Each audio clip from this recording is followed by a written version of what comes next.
Hello everyone, I'm super excited to share with you the first episode of my new podcast series. This podcast will feature inspiring and brilliant guests from a wide range of worlds, including business and startups, the music industry, cutting-edge science, psychology, politics, and much, much more. My first guest is Dr. Geoffrey Knott. Geoff is the entrepreneur behind Hop, a company whose mission it is to provide healthier, more sustainable, secure, and ethically produced food and drink in the West.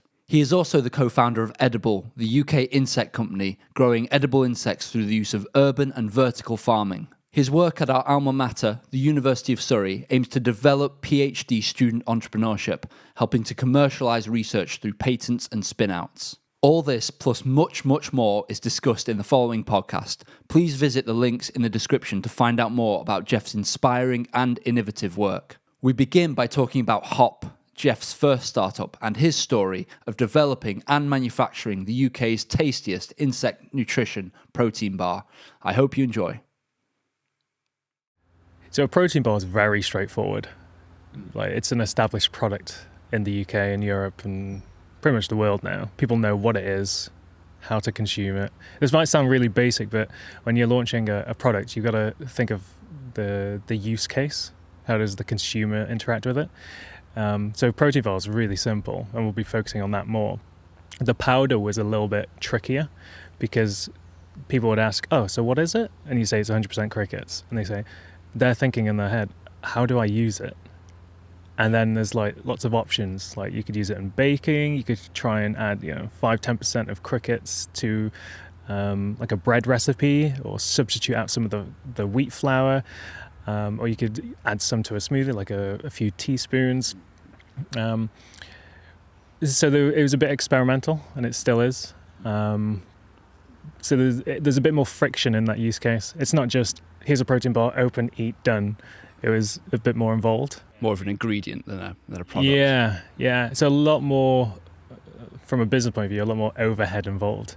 We developed a recipe booklet. And we had one of the Kickstarters we hired. She was really into cooking. So we thought, this is great. We can develop some recipes. We can attach that as some marketing piece with the hot powder, so people know, they can start using it straight away without really having to think about it. So making it as easy as possible. And still it was, it's still tricky. There's a lot of work involved. And then at the end of the day, our margins on the hot powder aren't that great. And it's a slightly different market. It's not the sporty people that use the protein bars. It's a lot of a broader demographic. Maybe it's people that are into baking and, the British Bake Off. It could be people that are sporty people that want to add it to a smoothie. So it was a bit more fragmented. I always felt like, I don't know, it was a kind of taste that I hadn't had before, I think. I don't know whether that's what you or the customers said, but it was unique, I think, in the taste, and in a very good way. Obviously, it was. I want to say nutty, but I don't think that's even the right word. I think that's the closest thing that my mind attached to it. Yeah, nutty is kind of it, but not quite the right descriptor. I've also heard earthy, and we have a PhD student right now. She's 1 year in to her 3.5 year PhD, and she's doing food science research for us exactly on this. So right now she's analysing the compounds in the cricket powder, and she has one of her supervisors as a flavour and consumer sensory expert. So it's kind of that crossover of chemistry, science, the hard science meets when we consume something or smell something, our interpretation. So it's kind of like going from the chemical compounds to the language of earth, nutty, sweet, savoury, bitter, all the flavour profile side. And then with that, we're trying to figure out what is actually in the cricket powder itself that gives it a certain aroma or flavour, and how do those change depending on how you cook it, or if you don't cook it, if you just add it into a smoothie because it's not heat treated, what happens there? Or if you do cook it in a bread, then something else is released because there are certain compounds that are quite volatile. So when you heat it, they're released or sometimes lost. And so we found with our own little, experiments baking brownies and cookies and bread that you had a certain aroma when you added crickets to it. And especially when you added more than a few percent, then it became more noticeable. And unique is the word. Yeah, for sure. Yeah. Some people find it like quite off-putting sometimes because it is so new. It's not quite relatable. Sure. Yeah. So we're figuring that out. There's a lot of science to do on it. Tell me about like approaching manufacturers to do this for you. Like, given it's as well that in itself is a massive thing for a startup to start doing, is reaching out to the manufacturers. And but even if you were making foods that already sort of exist commercially, but especially making a novel food like insect nutrition protein bars, cricket protein bars. Yeah, so we originally made our own protein bars in our student halls. Oh right. To test the market in like our student kitchen. Oh right. So we looked at some protein bars we liked, and then we kind of took those recipes, just looked at the recipe on the back of the packet, and then added crickets and experimented a bit. And then we tested it with people, and that helped us pitch for the funding, the student enterprise funding at Surrey. We won that year together. Then it was very difficult. We found it very difficult to find a manufacturer that would take the risk to produce a protein bar with insects in it, because it's so new. There's a lot of unknowns, and where there's unknown, there's risk. And you got to think these companies, they have lots of production lines, and they produce lots of different products, not just protein bars, but all sorts of foods for other companies. And when you introduce a new ingredient, you need to make sure you've got all of the suitable protocols in place to, like hygiene and critical control points, so then it doesn't impact the other products they're producing. So one small example is if there's a company that produces vegan food, well, can you use the same machinery to run sort of crickets through and make sure it's clean as well? And every company's slightly different, and so it was difficult to find someone who's willing to take the risk. But after calling enough places around Europe, because we couldn't find someone in the UK, after finding someone in Europe, we went with them, and that's how we made our first one, the chocolate nut mix. Then after we sold out that first batch of protein bars, so we produced 12,000 protein bars in 2019 and sold them out in 9 months. And we were about to restart the next production run. That company had a change of management, and the chocolate nut mix with the crickets was kind of seen as an R&D project by an individual in a bigger company. And I think that individual had moved on, and then the new management, like the CEO or someone, had thought, you know what, we're going to refocus on the core products we're making. So they decided to say, we're not going to continue on this.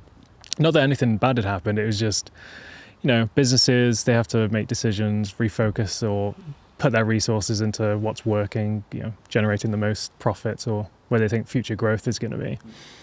So then we were a bit stuck. We were like, we've lost our manufacturer. What are we going to do? So we started calling up around Europe again.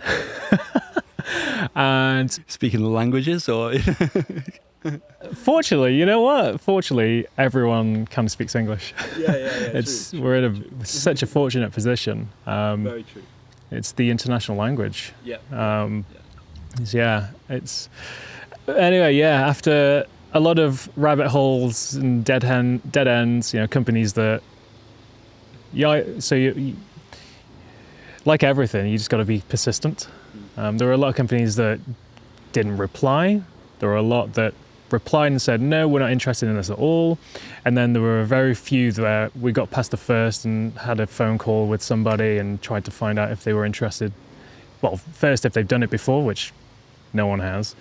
And secondly, if they'd be interested to, like in principle, to do some insect protein bars. And we managed to find someone at the end who we're going to be producing with in a few weeks' time. And it actually turned out for the better in every single way. as many things do. I've learned, like, a short-term setback, as losing our first manufacturer, turns into a long-term gain.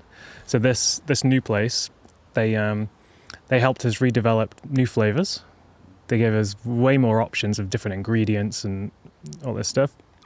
A much larger protein bar, which was really good for us selling to the customers, because the previous one was a really small tester, and cheaper. So it was like a triple win. And that team's really, really fun to work with.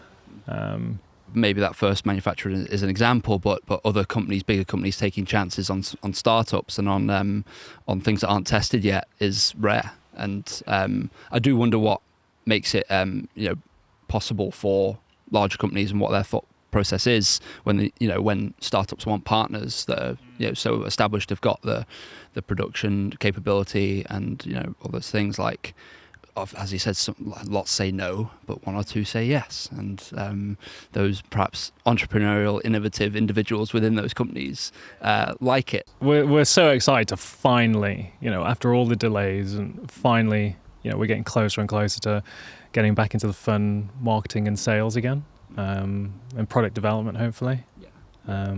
It's kind of been in hibernation for so long.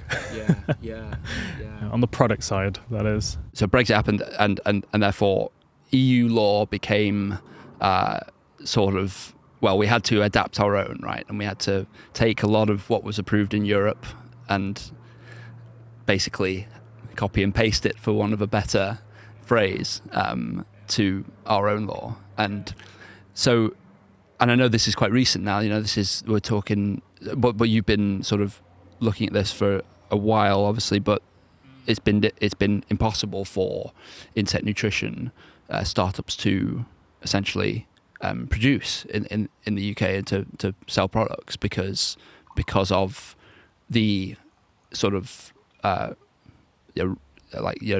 uptake of this law and the regulation of it. Yeah, so the Brexit referendum was 2016, but things didn't really change until, I want to say it was 2020, when, I can't remember what it was called, but that's when the laws started to actually change, and we became independent from a legal point of view. And as part of that, because thousands of our laws, because we've been in the EU for 40 years, you think of all of the laws and the directives that have come from the EU, and all of the member states sign on to inherit those.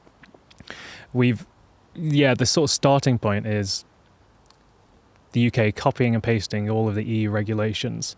So you might see sometimes in the news it's called the EU retained laws, or it's about retaining and then figuring out what we want to do from there. What do we want to chop and burn? What do we want to amend? And then, what new stuff do we want to do as a country for whatever, we want to do.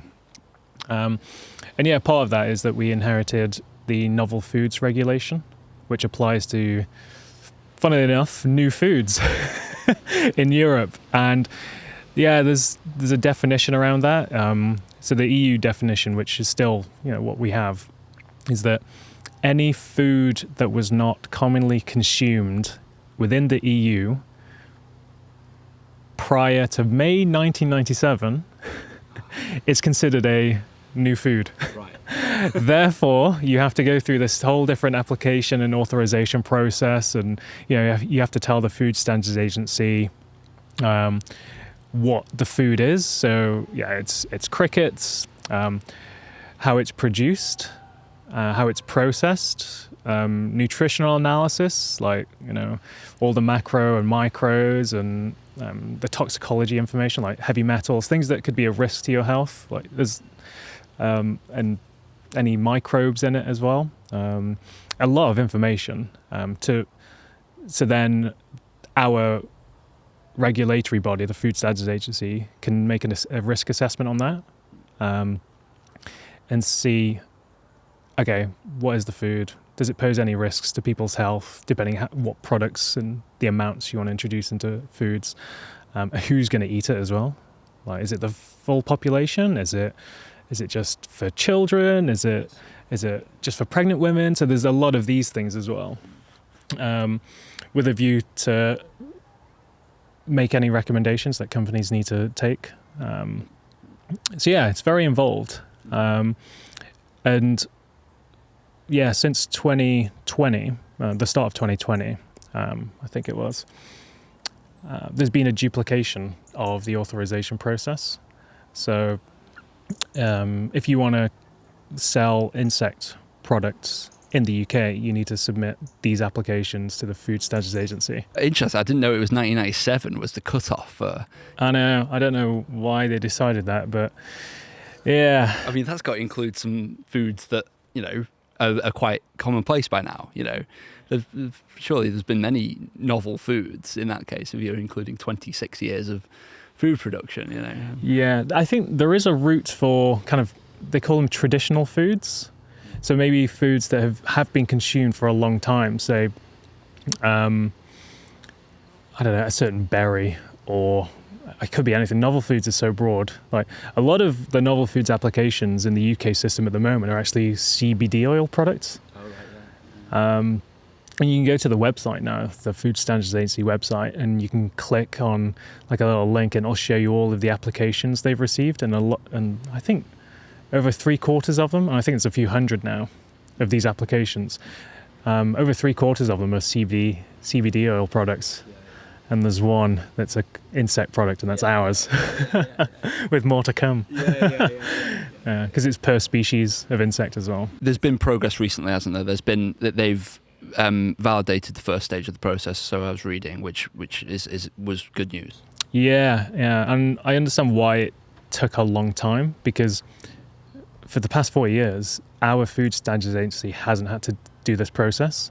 So like from 2020, they had to, you know, hire loads of new people in, so for the resource, set up new processes to start to manage this regulation. Because up until then, it was all on the the EU side, I should say, the European Food Standards Agency. And so just like that, boom, it's now our responsibility. Yeah.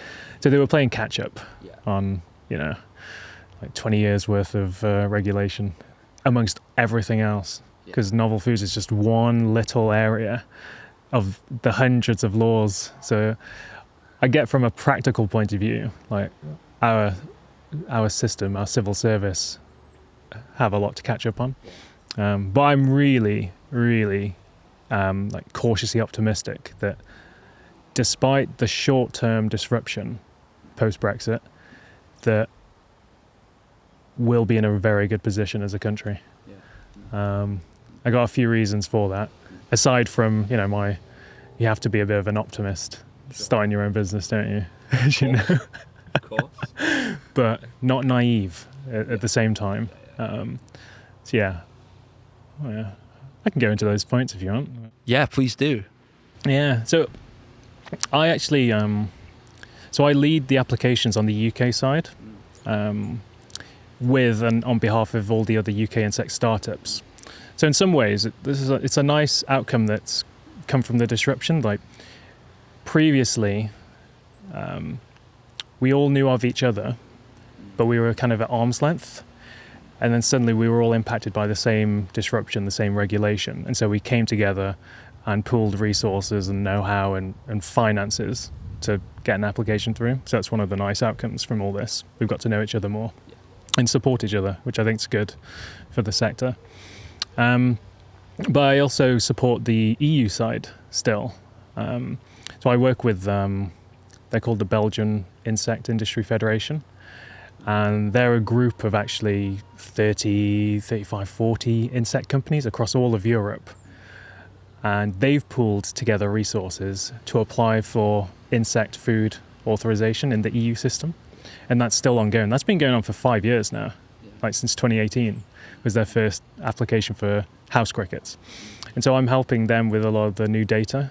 Because when you submit something to the food agency, they sometimes have questions or they need more data, and so it comes back to you, and you got to, you know, it's a lot of back and forth. I've seen that the EU side's very bureaucratic.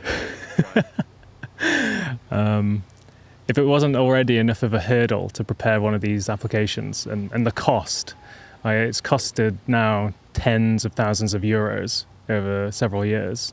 And this is, a cost for startups that don't really have that much cash anyway. So it's a real hurdle.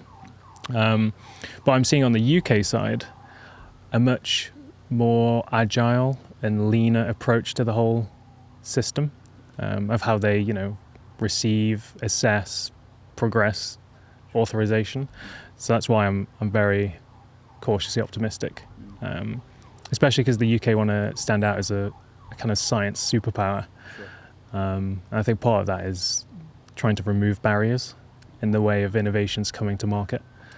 Yeah, that's a little snippet. Yeah. I'm seeing the two systems start to diverge. Sure. Yeah. And I think in the UK for the better. You've experienced it to be a more streamlined process, in spite of the many hardworking people who are working to catch up on regulation being copied. I think a lot of people don't understand like the things that happened when Brexit happened, and that is something that is happening behind the scenes. It doesn't get reported on the news. That is incredibly important. It's very dry as well. Yeah. I'm always hesitant about talking about it because it's very intangible as well, and there's definitely a lack of awareness because it doesn't really affect people day to day. Like they've got loads of other things to worry about than some regulation, and so I just try and report on, this is what we're doing and why we're doing it, and here's the progress we've made, and here's the next step, and the top level stuff that people could relate to. It's like, when am I going to get my protein bars? Yeah. We're going to do this first and this first. Yeah. As you mentioned, you've been leading the UK side of things. I've seen some, of what's been happening. I've been following it, and the UK body, UK Insect Association. There's another word in there, right? We've rebranded it. It was previously the Woven Network. I'm very happy that we've rebranded it to the UK Edible Insect Association, or UKEIA. UKEIA. Yeah. Does what it says on the tin. Yeah. So it's a really good group. I'd say it's growing more and more this year, especially. But there's a core group of I'd say maybe 15 to 20 active UK insect startups now, and everyone's at different stages, working on slightly different things. Some are on the farming, some are on the consumer-facing brand like Hop. It's a good group.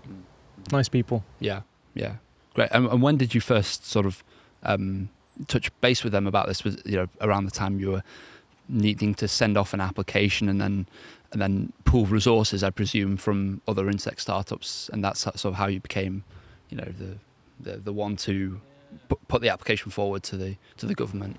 Yeah. I think it would be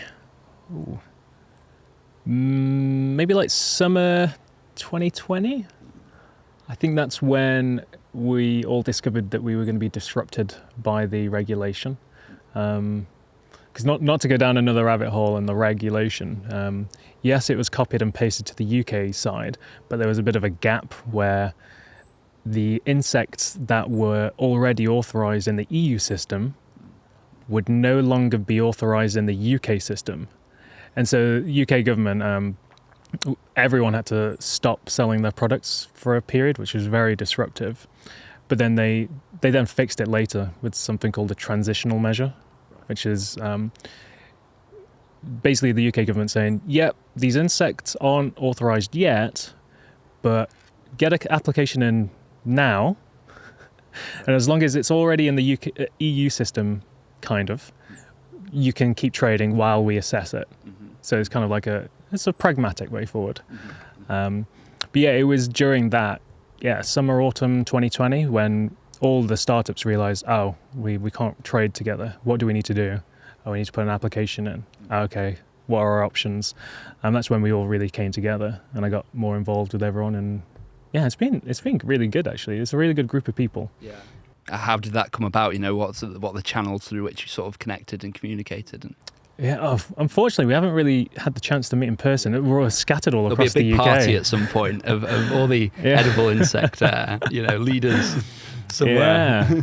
You know what? At some point there will be. I mean, there are a lot of events dotted around. I think as we're spread around the UK, like there's quite a lot in London and the south, but there's some in the Midlands, there's some in Scotland, there's some in Wales, like everywhere. It really is the whole of the UK. But yeah, we actually have a fortnightly catch-up call, and that's, it's all optional for members, and it's quite good to just see new members coming in, what their motivation is, what they're trying to work on. It's good to catch up point with current ones that are maybe a bit more progressed, like actually selling products or having a successful marketing campaign or have just raised investment. Where did it all begin? I think we kind of just find each other because it's such a small world, UK insect startups. You're bound to know someone, maybe like a degree or 2 degrees of separation, and you kind of just coalesce around as a group. Yeah, it's only, as I say, 30 to 40 of us. Yeah. So it's a really small group. Companies, is that all? Yeah, companies. A lot of them are, one-person bands. That's kind of the state of it at the moment. People, as I'm sure we'll get onto, people, seeing issues around climate or quality of food or farming practices. Like the motivations are from a very good intentions. Yeah, and passion too. Passion for it, and that's for me. I wanted to ask as well. What made you first, want to do this, and sort of, was it? I suppose what we're going to get onto is other sustainability benefits. I know you're an avid rock climber, and so there's that want for a protein, protein product as well. Is that sort of on the right lines? Yeah, exactly. So going back to the very start, I think it would be in 2017. So I was finishing my PhD, final year, very busy, writing up, panicking, what am I going to do next? And it was my friend, a good friend from, who I'd ever only known through the badminton club, because I played a lot of badminton, and I was, I think I was captain one year of a team and president the next, and then he was a president the next year. So that was my whole world with him, is badminton. He's my badminton friend. And yeah, he's originally from Brighton. And so, people from Brighton, I think it's safe to say they're quite progressive in their beliefs. And he came to me with the thought, it's like, Geoff, what do you think about making a cricket protein bar? And at the time, here I am, busy with my PhD. I was like, that's a silly idea, Matt. Leave me alone, I'm busy. But then, because of my research background, I looked into the literature that existed at the time, which is very early, but it was so promising. And as you say, like as a rock climber, I was interested in what I was eating, and keeping very lean, because it's all about, the ratio of muscle to your entire weight when you're climbing. So that was my personal point of view. And all the scientific literature that existed was like, this is highly nutritious. Yes, it's got more protein than beef, chicken, and pork. Yeah, it's a higher quality of protein as well. It's got all the essential amino acids you need, which are, the building blocks of your muscles, which is important for recovery and muscle growth. And then I stumbled across the other literature on the sustainability side, like the farming side, the food production side. And even that was saying, this is way more sustainable to produce than beef, chicken, and pork. Just talking about a meat alternative, the crickets require less space. It's very space efficient because you can grow them vertically, and they like to be in very dense environments. Imagine like a beehive. They like confined spaces. It's better if they occupy smaller space. It's not only necessary, but it's actually better, right? Exactly, it's the comfort environment. It's they feel safe, sheltered, which is the opposite of the traditional livestock, where it takes up loads of space, and you got free to roam and free range, where you need cows, pigs, chickens, lambs to have lots of space. And so it's like, it was a really good for efficiency. Sure, you've got numerous benefits across the nutritional and sustainability aspects. And that's just the space, actually. They take a lot less water to produce, and water disruption, especially during heat waves, not just in the UK, but globally, food production is getting hit by heat waves. Like early this year, do you remember we had a shortage of, I think it was tomatoes and cucumbers from Spain because there was a heat wave there. So then we couldn't get them on our shelves, and I think it was April time this year, February to April. So yeah, insects are really efficient water-wise. They need for a kilo of crickets compared to a kilo of beef, you need 1/2000th the amount of water per kilo of protein. It's unbelievable. And then it keeps adding and adding. Fewer greenhouse gas emissions for cricket protein, less labor required. So we can increase our productivity as a country. So it's like tick, tick, tick, tick, tick. Sure. Yeah. So seeing that convinced me that at the time I was like, the science backs it. The only barrier, the two main barriers were, we don't have a history of insect consumption in the West, so there's a psychological disgust barrier. But that's just a matter of time. You think of how sushi has become really popular, how people are very happy to eat, I like to call them wet insects, like shrimp and lobster. People don't find it disgusting. The way sushi, for example, was introduced, raw fish effectively, it was considered like a high-end product, and it still is considered like a premium gourmet high-end product. That was how it's first introduced. And now you can get it in the supermarkets. Now we've got Itsu. Yeah, now it is really mainstream. No disrespect to Itsu. Yeah, I like Itsu. We'll cut that out. Yeah. I don't want to get sued. That's sushi. So there's the lack of history, and then the other second one was just a lack of supply.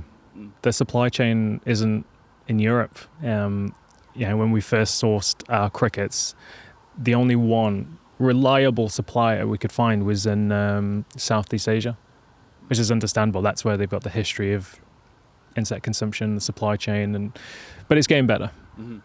Times are shifting very quickly, as you've seen with food trends. They can change so quickly, like all of the vegetarian and vegan alternatives of meat and milk substitutes now, and I think 5 years ago those just didn't exist. Very true. Soy milk, oat milk, almond milk, coconut milk, all the milks. I mean, how many cafes have to stock every one of those now, because it's the taste has expanded extremely. Exactly. To a large extent. So that's very, very true. And the reason people are going for those is there's lots of complex reasons, but some of it is sustainability. People do it to try and prevent damage to the environment from the food they consume. Some people care about their health, so there's a perception that it's good for your health. I think there's still a lot of debate around it. And then some just like the lifestyle as well. Yeah. I think there's a lifestyle choice, especially when, the milk alternatives now is very on trend and popular in cafes. We have that. That's our generation now. The coffee shop culture. Yeah. I'm definitely a part of that. Yeah, getting your oat milk latte and. So then it's not even like a sustainability or nutrition health benefit, it's lifestyle as well. So it's very complex, why people do what they do, but those are the trends. Yeah. And I think insects are the next one. Yeah, those are the reasons you began in the first place, and then now, and then we talked about going through to what you're doing this week, for example, which is you're waiting for this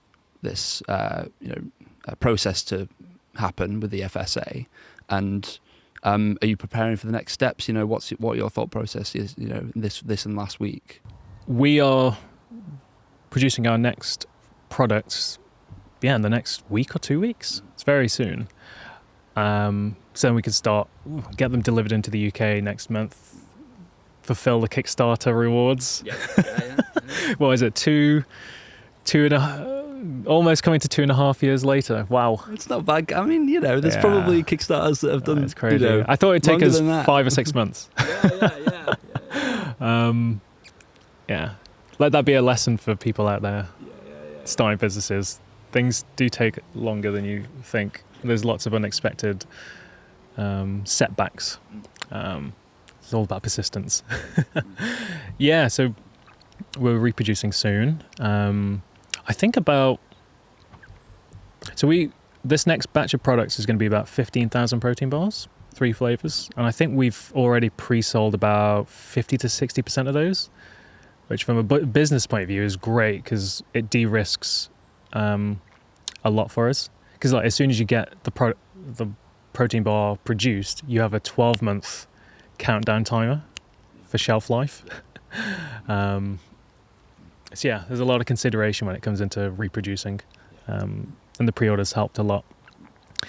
We are just gonna get those delivered, resume marketing and sales. We're in talks with quite a few little sort of shops that we've supplied in the past.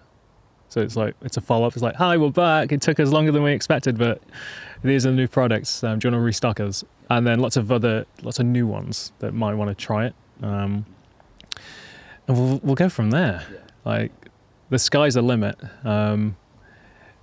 It's a lot of it right now is figuring out how to manage our resource internally. Like because the business has been in hibernation for the best part of 2 years. It's just rebalancing life and say other commitments like work with time into the business again, and we'll figure that out, no doubt. But yeah, I'm very optimistic. I just can't wait to start delivering them to customers again, and restarting the social media because that was in hibernation. There was nothing really to report on. There's a lot of behind the scenes stuff, so that's why this podcast is actually very good timing. Ridiculously good timing. Great. Yeah. I can't wait to get my my Kickstarter. I got one of the big packs, I think. Got one of the big packs, multiple flavors, I think. I'm trying to remember what I ordered. I'm pretty sure I got a t-shirt in there as well, actually. But the top prize was the dinner with the founders, which that was the top prize. I think they went quite quickly. Yeah, we had a few. I think it was 5 or 6 people doing that. So yeah, we've got to organise those dinners. Yeah, it'd be good. That should be fun. Yeah, cricket's on the menu. Cricket's on the menu. We've got to talk about edibl, and that's a whole, well, it's very much connected, of course. It's a slightly newer involvement for you. Talk us through, working on that as well at the same time. When that began and... Yeah, I can give a good overview. Yeah, so the other startup created it. We kind of started it on the tail end of 2019, and 2020 were the early stages. So actually during, just before COVID. And I started it with a business partner at the time. He's still my business partner, but we found we had a lot of shared values. So he's been running his own logistics business in London, like a green logistics business for the past 20 years. Also lived in Brighton for a long time, so cares about the environment, forward looking. So we crossed paths through a mutual friend and decided we wanted to work on this together, growing our own insects in the UK to produce everything in the UK locally and to high quality. Because as I said, like the only place we could source crickets reliably and at a good price was from Southeast Asia.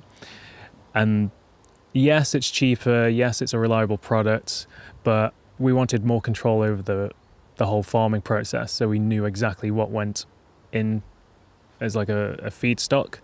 So we had control over that. And also the emissions associated with shipping it over from Southeast Asia was at complete odds for, the ethos of the business are all around sustainability, and making a more efficient, low emission food system. And so he had some spare warehousing space in London because he's got a few warehouses around, and we ran an insect farm in there for 18 months as a test. Yeah, cool.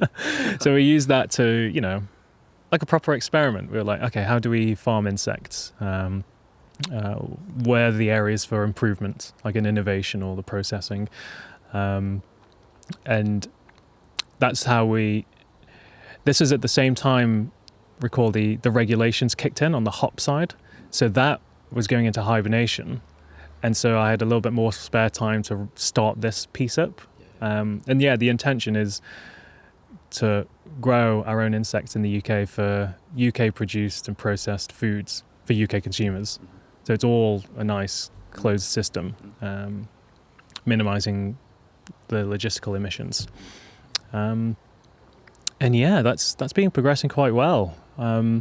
After we ran that pilot farm, we started to raise investment, and we're doing that right now. So we started earlier this year receiving funds, and we're raising $750,000. And we started to receive some of those funds, and that's all so we can build the core team and build our first commercial farm, which is going to start in the next few weeks. They're two very different businesses and like how they progress, but obviously what connects them is the whole novel foods, sustainable protein aspect. But yeah, Hop's very much consumer facing. I've got now 2 PhD projects on that, on the food science side and the sports exercise side. It's a lot of the further downstream part, like go to market. And then edibl is very much the agricultural tech startup, the supplier side. And they kind of meet in the middle. It's easy to see how they meet, of course. I think one of the most interesting things about this on the sustainability side is the idea of we already spoke a little bit about it, but the space that you can fit insects into and the way they're farmed, the denser the better. But also that opens you up to different kinds of space, right? Like traditionally meat is grown out in the countryside. You could feasibly bring food production much closer to the consumers, on an insect-based diet. So you could see farms in urban city centres. Yeah, exactly. Yeah. So insect farming is very much like the startups we're seeing in more general indoor vertical farming. Like we're seeing more startups in growing fresh fruit and vegetables in urban environments. And there's lots of different ways to do it. Like you could use a shipper container and just have growing lights and have a hydroponic system for your fruit and vegetables, and then supply restaurants or food producers or grocers very locally. So it's all about very local, and reusing sort of brownfield sites. I think there's some good in that. I've also seen some startups that use disused space. Like I know some in London, for example, they used old World War II bunkers, kind of like a disused underground station, to grow grow fruit and vegetables. I think mostly like leafy greens for restaurants or for supermarkets. So it's exciting. I don't know so much about the hydroponic, aeroponic side of things, but for insect farming, it's something that we're looking at, because one thing we'd also like to do is not just supply locally, but also use fruit and vegetable waste to feed the insects. And that could be from restaurants, it could be from cafes. Like there's a lot of opportunity there to have a very local closed loop system. So like to get rid of waste, to actually produce a good quality output. Well, that is a massive problem, isn't it? In general, like the food waste, that everywhere that sells food, and in varying degrees, has waste and has food waste, and some people don't have lots of food.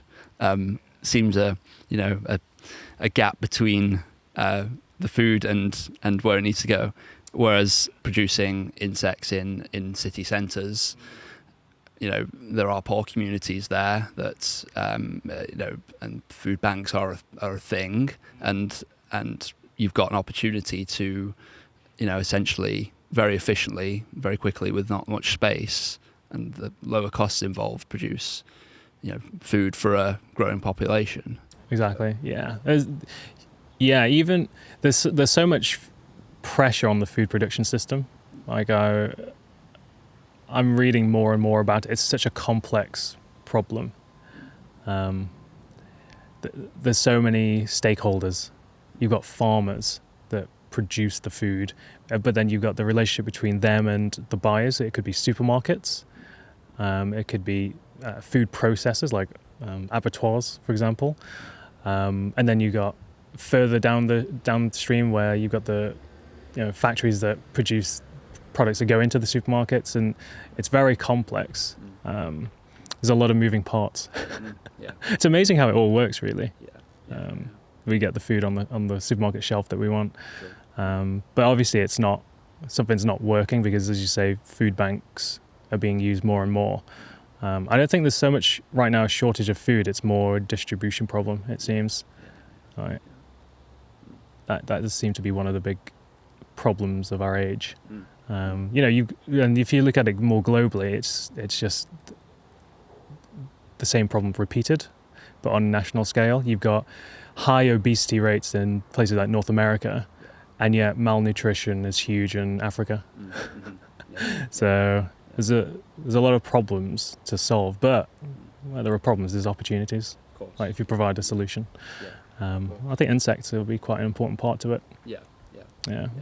And it's not like I'm not against so much like what food is available right now. I think insects can complement them quite well. And that's like, in a place in some of the, poorer countries in Africa, that would be a potentially a total change, life-changing, development, given the situation in some of those countries. Like on that, the perception would also be different too. Of course, insects have been consumed for centuries, if not millennia, in the East Asia, in East Asian countries. These things take time to, happen, and for that perception to change. I was having a look at a paper that was testing a menu full of insect-based products, insect-based options, which was really interesting. That's where I'm going with this. It was, the sort of comparing the take-up of non-processed insect options and stealth. They call them stealth, insect-based options. Not hiding, but not being overly, not so overtly an insect. Exactly. Because there are a few that, and there are a few apart from crickets. I think yellow mealworms. Yeah, the most popular ones in Europe at the moment are crickets, mealworms. Actually, two species of cricket, but it's pretty much the same from the consumer point of view. Locusts. There's also some other insects that I would say aren't so popular. Those are the main ones at the moment. Yeah, and this menu sort of combined those into different products, in a hamburger topped with a locust, or a cricket-based hamburger, for example, that was being made. It's like incorporated into the pate, I guess. Yeah, exactly, and that was the more stealth option. I can guess which one was the most popular. Yeah, and it sort of makes sense. It does make sense, in changing that perception of insects. That stealth products are, would at this time be immediately more appealing to the average consumer. I think it also did a really interesting analysis, different, for example, personality traits as well. They did the sort of big five of personality, which is sort of the main personality model, and openness is one of those aspects, and that was obviously correlated with more willingness to try new things. And I think I've read the same paper. Yeah. Well, I was going to say, we I did a little research project with someone, a researcher, a psychology researcher a couple of years ago now, looking at how we could, looking at exactly, you might be talking about our paper. Yeah, maybe I was, maybe you were. Yeah, but people's openness to new experiences is very important, to trying a new ingredient. I think that feeds into something called food neophobia. Right. Are they willing to try new foods? So my dad, for example, very traditional guy. He knows what he likes, and he doesn't really want to deviate from that. Like, he doesn't even eat rice. Right. He's a meat and 2 veg type of guy. Yeah. So he has very high food neophobia. But there's loads of people that are willing to try lots of different things. So that does come into it, and it certainly helps. And those same types of papers, the form of the product is quite important. So that's what we've tried with the protein bar. That's why we're kind of turning away from the powder, because not just because there's the whole education side to showing people how to use it, but with the protein bar, you couldn't tell the difference between our Cricket protein bars and, like quote unquote a normal protein bar. Sure. And that was kind of the whole point. That seems to me the best strategy for introducing a novel ingredient is give people something that they're familiar with already, and then let them judge. And then, once they've consumed insects, maybe for the first time, a lot of these people, they go, it's quite nice. It's normal. So like they have some preconceptions in their mind, a lot of internal barriers, and then as soon as they tried it, it's like, just like that, it's gone. Yeah. It's great, because once you've done that, they'll try more and more. Yeah. And also, there was something in there about packaging on insect products as well, and what would best, in the initial stage of insect foods, be on a packet, on a hop bar, packet. And I know I remember talking with you years ago about the packaging of your products, and I think you asked me for my opinion at the time, and that was I can't remember what I said. It was probably no good anyway, like what I said, but I'm sure it was good. It was good. No, I don't know that much about insect nutrition now. Certainly didn't know much back then, but actually not refraining from putting insects on the packaging as well that was suggested in some of the literature I was looking at. But of course, I thought your packaging was really good, with the drawing of the insect on, and the hop logo has an insect in the middle. Yeah, awesome, thank you. Yeah. I remember when we were coming up with the brand at the very beginning, we were me and the team, and then discussing it with you and a few others in the startup world. Because do you remember Matt and Seb? Yeah, of course. Yeah. The social media marketing guys, yes. And that was really important. Like, how are people going to receive or interpret our brand? How loud or how quietly should we shout about insects in the product? And they actually provide a lot of good guidance, because trying to figure out how overt or covert do we want to be about it. Like, in some ways, what we ended up with is a balance between, we wanted like a very nice, modern, clean brand, something that gave you the feeling that science is important to us. We care about the environment. We care about research backing up any claims we do. So like, hard, serious stuff, but also something that's kind of a bit friendly as well. Like a play on words like hop. Our target market are sporty people, and it's like, it kind of ticked two boxes. It's what our customers do, and it's what our insects do. So it's like a little bit of a play, not to try and to try and diffuse the seriousness of it, sure, like all the benefits and all that stuff. And then, I'm happy with the brand as well. I'm happy you said it as well, because the key USP is that we have insects in our products. That's the whole point, and so we shouldn't hide it.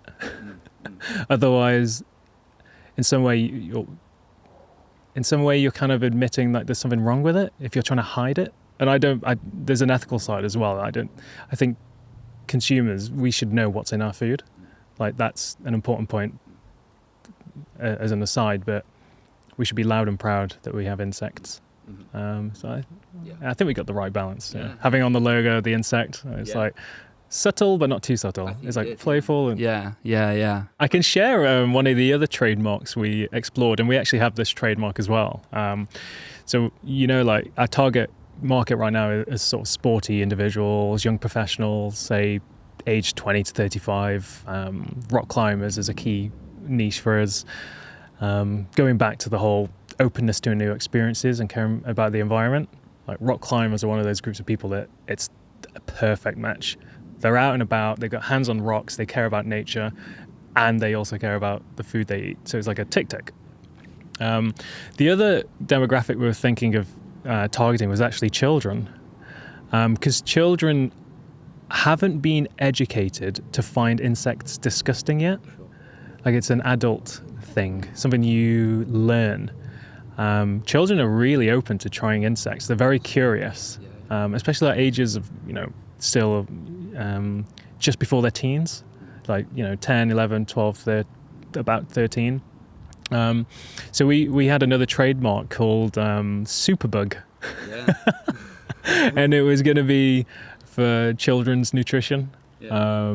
Because we when we first started marketing our products, like at Surrey, we'd work with some of the sports teams at the sports park, and then it kind of percolated through to children's group sports, and then their parents, and so we were getting some parents asking us about it, and so it kind of just happened organically, and we thought, oh, is there something in this because there isn't that barrier for children, and the parents are interested, and the parents want the children to be good at the sports they're doing, and so we experimented with that for a little bit, and the Superbug was going to be a lot more playful. Sure. Sounds like a sweet. It sounds like something a child would eat, which is a compliment. Yeah. We only ever got to some product mock-ups. It was going to be very bright colours and playful. Yeah, like jelly babies or something. Multicolored. Yeah. And that's still in that could happen. It's just one thing at a time at the moment. Of course, yeah. I actually thought on the way up, it just popped into my head, hop bites, because insect, bites. Ooh, but that's like pushing the realm of do I want to, I don't know if people will react. Yeah, but I'm just picturing like little balls, you got the bars. Oh, like little protein balls. Yeah, because I've had protein balls before. I think that's what that's a bitch, but cricket based protein balls. But maybe that's for, that's for the future. I had a family friend actually make some cricket protein balls for us one year. It was a date-based cricket protein ball. It was delicious. Yeah. I think it was like covered in cocoa powder. Yeah. It was a fun little experiment. We do loads of little experiments. Yeah. There's probably, there will be, such a range of products to come out of it. Another product I experimented with over COVID, and around the same time as the Kickstarter campaign was Hop Pill. So it was going to be targeted to sports people that needed. It wasn't going to be protein because I was repurposing the hop powder and putting it into pill form, and then I had a nutritionist give me a view on the benefits it could provide to sporty people, and it was more on the macronutrient side of thing. So it's like, it was this pill, this number of pills could give you this amount of your daily recommended intake for magnesium or chromium or selenium, and this is the health outcome that it would support, like, heart health or whatever else it was. So yeah, it's a fun little experiment to try and repurpose the powder thing from cooking to more something you could literally just take straight away. Like the protein bar. The single highest priority thing that we need right now is investment. Yeah, fair. That's been a whole learning experience, raising money. There was so much we didn't know a year ago, because we really started on Edibl. We started last September 22. That's where we got our first pitch deck really together. Started doing a little. We ran a little event in London with sort of friends, family, and some trusted people as a practice. So we hired out a venue space. We had another insect startup cater for us. They were awesome. I love those guys. Aaron and Leo over at Yumbug. Yeah, Yumbug. Yumbug. Yeah, I like what they're doing. Yeah, I like what all the startups are doing. Yeah. I really feel like we're sort of in it together. Yeah. And everyone's slightly different and working on slightly different things, but I don't see them as competition. Yeah. More the spirit of working together. We hired them in to cater, and people loved it. That's when we started pitch practice for investment, and we had some investment following that. But gosh, just so many intricacies in raising money, especially the first round. You know, like what is an angel investor? I didn't really know that a year ago. Slightly embarrassed to say, but I was like, oh, an investment's investment, and people with money are people with money. But yeah, there's lots of different types, and you've got your angels at the very beginning, like family, friends, that'll give you a few thousand each because they believe in you, they know you. And then you've got some individuals, high net worth individuals, angel investors that will give you maybe 10, 20, 30, 50,000 each because they have a lot of funds and they believe in you as well, in the mission. And then later on in future rounds, you should talk to funds more and VCs, and it's still important, but it's less about the team and the plan, then it's more about the numbers and the return on investment and market traction, sales, growth, month on month or year on year. It goes into more the quantitative side. So yeah, it's been a learning experience. And there's been ups and downs with raising investment. Like I found it very tough at the start because we started, as I said, pitching in September, and we didn't realize that's a pretty bad time to start pitching in like the financial year, like April to April. Just how like tax relief works for your first investors, much better, January, February, because the end of the financial year is coming, so it's the timing is much better. And we didn't know that at the time. And then you told it like, oh, that makes loads of sense actually.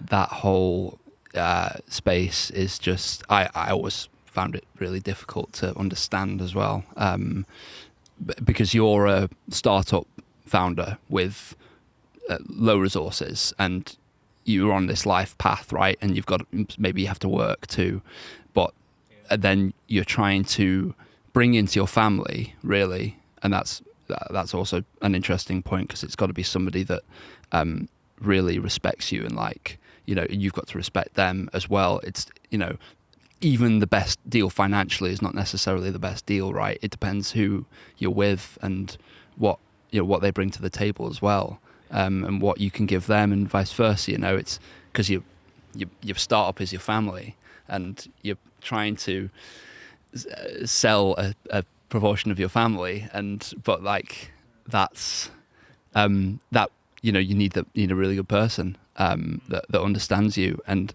that might even be rarer than the best than a good deal that is fair financially. Is the person side of it. Everything in business. I remember reading this. I can't remember where, or maybe it's an interview. But all of business is people. Is people dealing with people. And especially at the start, it's about getting people that believe in you and that have a good heart. That's how I feel about it. I'm much more about like the culture, making sure we have a good company culture and supportive people that want to be involved, and give us their hard-earned money and trust us to spend that in the right way and give them a return on investment. Yeah, it's. I always found it a catch-22 situation. Particularly when sort of forecasting, that this is our revenue in year 3.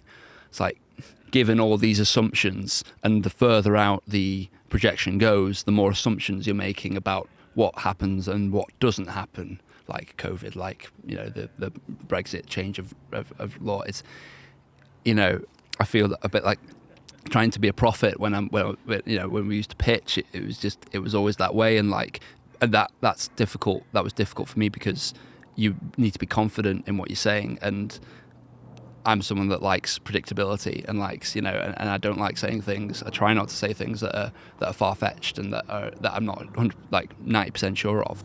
Yeah, same. I mean, I've had this personal conflict with the whole financial projections and the models we have, and yeah, we're on the same page. Like, especially a research background, I like to make sure you have a good starting point. Like if it's like size of the market or trends, I want to have a data source for that. And it's not me saying it; it's these reputable people. This is what they're predicting the market to be, and this is how much we can capture of that, and this is how we're going to do it, and building from that. Financial forecasting for raising investment.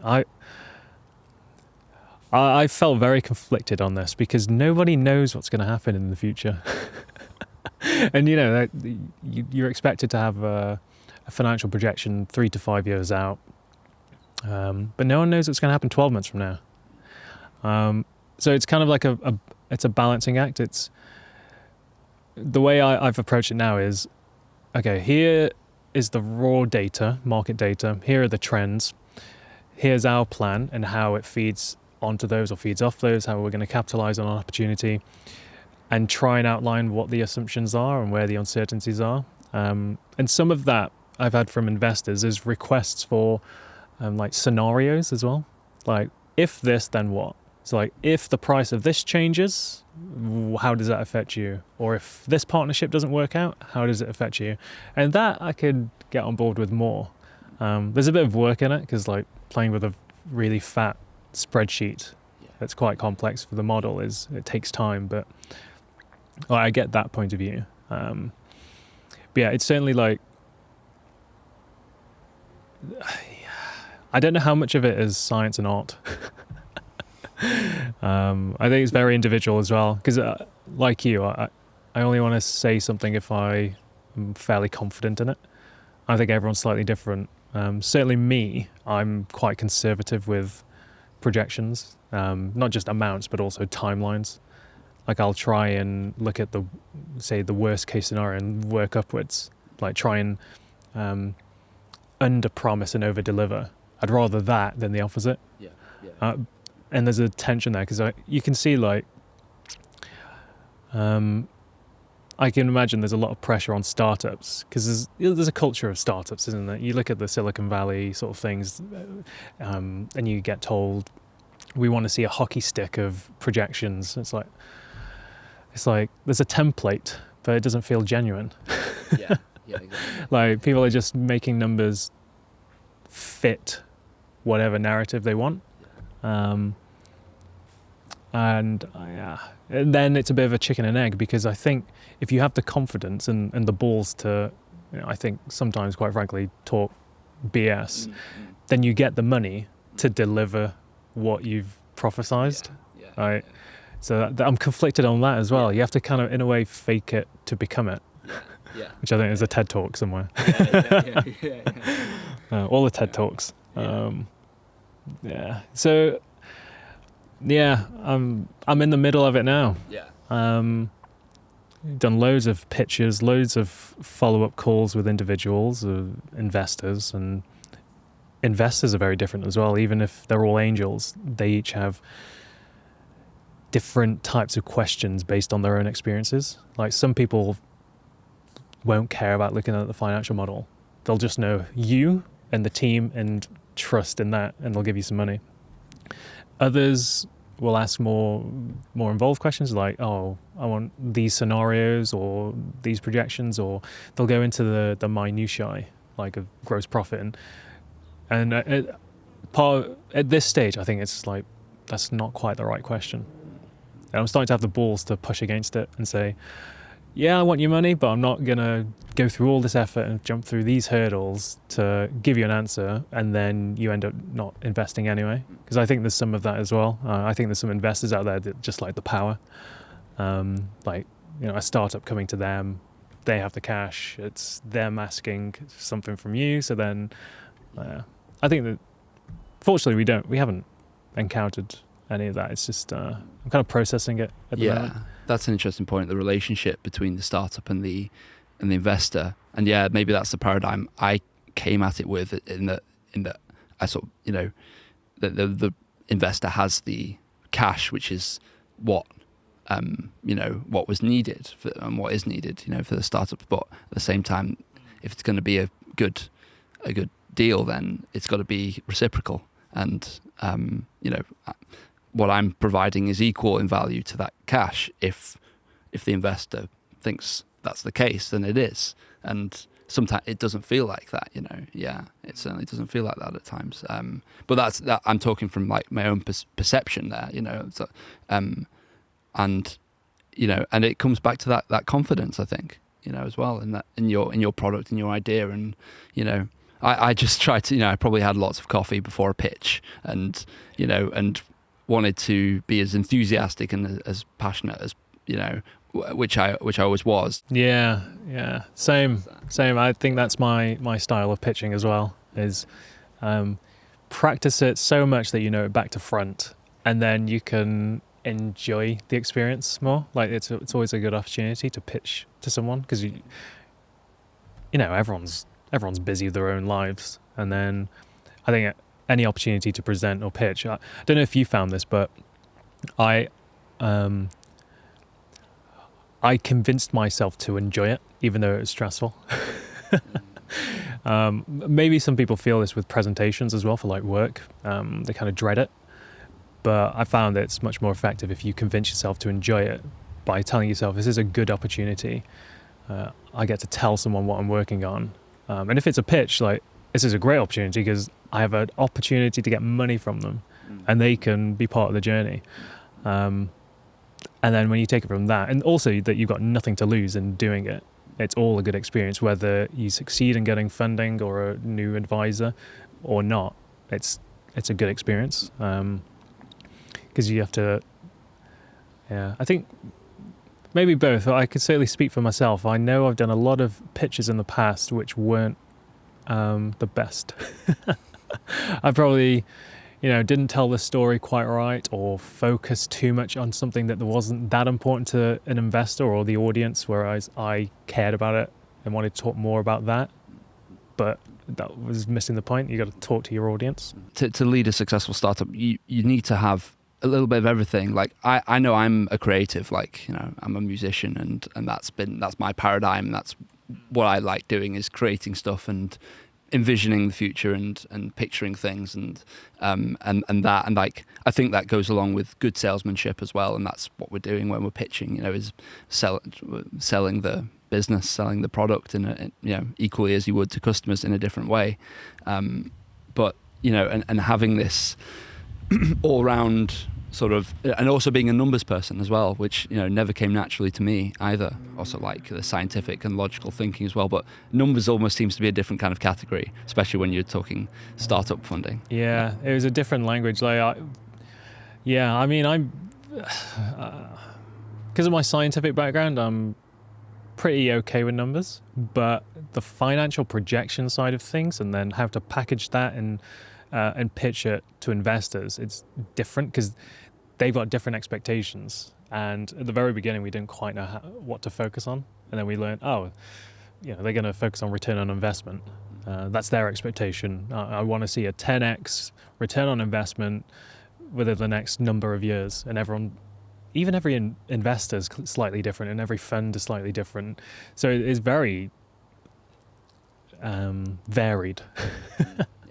But the way you figure that out is give it a go, and then learn from your mistakes.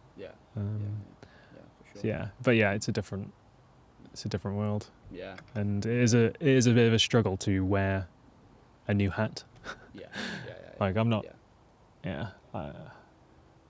found it quite a learning experience, and a bit of a struggle doing the whole financial projection side, but I gave it a go. And then, earlier this year, thought, okay, we need, Daniel and I, my co-founder, we thought, okay, we need like a seasoned financial director type of person, CFO type of person. So we brought someone in interim to help us with it.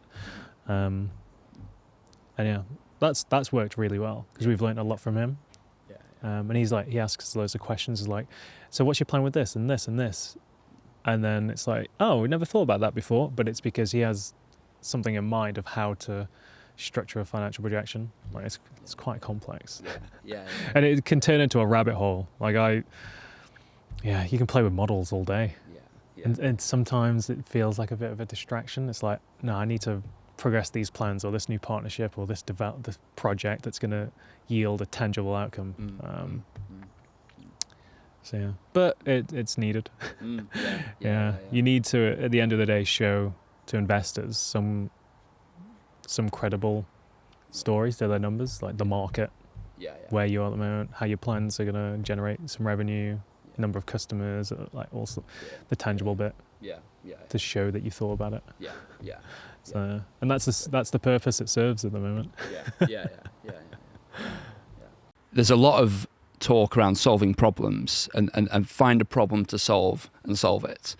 But that message for me kind of ignores the aspect, well, okay, any problem, like, any problem that's not within your sort of knowledge area, for example, or even within the boundaries of, the knowledge area, and not also within your sort of passions. I do see this a little bit, like round about the time that we were, starting up.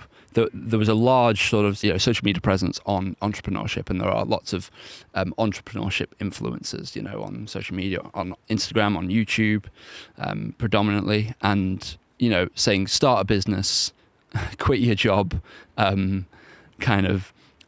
solve a problem, find a customer and solve a problem, and ask them what their toughest challenge is and try and solve that for them, which is good thinking, is good, basics questions to ask. But the one that was often missing for me was, what do you really love doing, and what would you sort of love to create? What would you love to create for the world? Like, what's your gift that you'd like to bring? And I think that's a deeper question.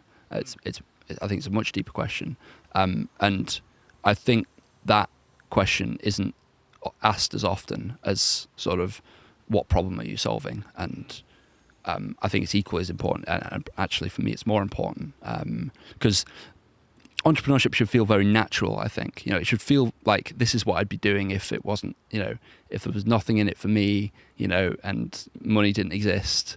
This is what I'd spend my life doing. And because and really, the reason for that, I think, is because it's so hard. And I think I'm half paraphrasing, quoting Steve Jobs here, that if you don't enjoy it, then you're gonna fail. Because it's so tough. Like, why would you continue to fail at something and not love it and keep doing it? I think I completely feel the same. So when I meet new people and I get to know them, and I ask them, what do you do? One of the next questions I always ask is, do you enjoy it? I completely agree. I remember watching an interview of Chris Hadfield, the Canadian astronaut. Yes, yeah. Years ago. I think it was a TED interview, a TED talk. And I remember in that interview, the interviewer asking him, talking about his career and how he pursued all that and what his motivations were and ambitions for the next thing and the next thing. And one of his responses, which I completely agree with, was if at any point in his career he was going to always do that current job for the rest of his life, would he be happy with himself? Would he be fulfilled? That's how he measured what he was going to do. And it resonated with me. You have to enjoy what you do. No matter what it is, if it's starting a business or not, enjoy it. It's all an adventure and a journey.